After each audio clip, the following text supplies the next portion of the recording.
kita tidak bisa lari dari perkembangan zaman, kita tidak bisa menoleh, kita bisa menoleh ke belakang, tapi kita tidak mungkin kembali ke masa lalu. Dunia digital adalah salah satu hal yang tidak bisa kita hindari. Jadi kalau saya ditanya, ya ini prospeknya cukup besar.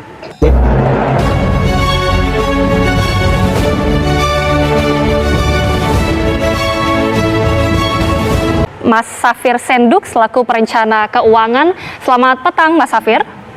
Selamat petang, Agita. Ya, Mas Safir, kita ingin tahu bagaimana kemudian komentar Mas terkait dengan investasi kripto yang saat ini sedang marak belakangan ini, Mas. Iya, jadi pada intinya seseorang tidak bisa mengerti kripto ya tanpa mengerti apa itu yang namanya blockchain. Jadi intinya adalah banyak orang pada saat ini mereka sering mendengarkan kata kripto, mereka sering membaca tentang kripto, bahkan mereka sering ikut-ikutan membeli kripto dan lain sebagainya.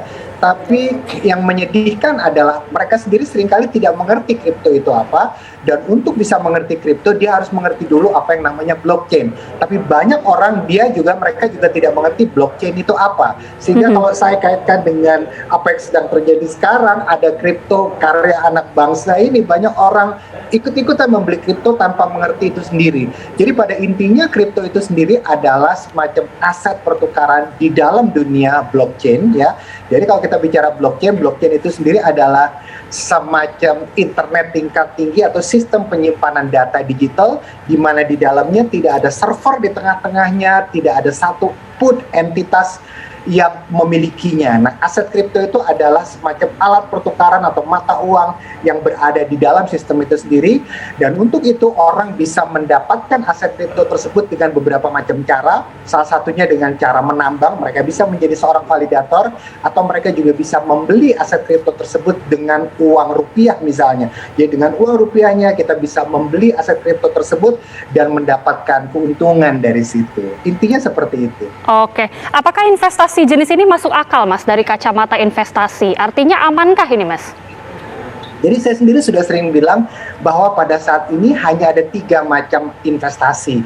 Jadi berdasarkan bentuknya, berdasarkan wujudnya, hanya ada 3 macam investasi. Jadi yang pertama adalah investasi yang real asset.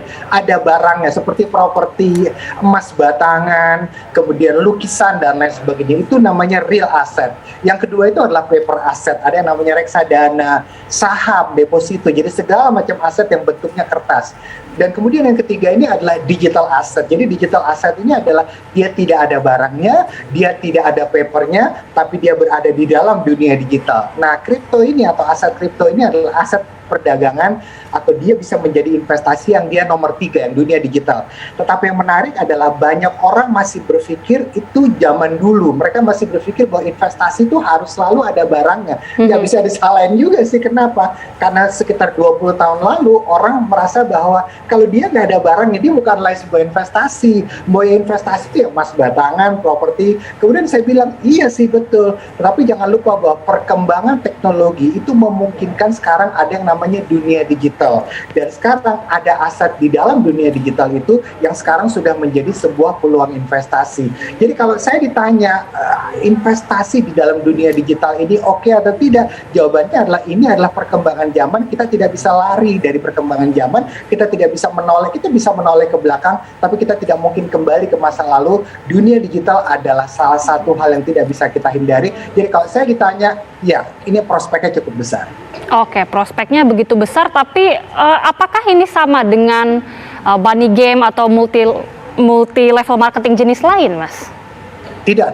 Aset kripto atau perdagangan aset kripto itu tidak sama dengan money game atau perdagangan jenis lain, tidak seperti itu. Kenapa? Karena di sini kita bisa melihat ada yang namanya memang dia tidak ada fisik ya, nama juga digital ya, nama juga digital. Sama seperti pada saat beberapa tahun terakhir ini, kalau Anda perhatikan kita kadang-kadang kalau kita membayar di sebuah toko, kadang-kadang kita tidak perlu membayar pakai uang kertas lagi, kita bisa membayar pakai aset digital yang saya nggak usah sebut namanya gitu ya.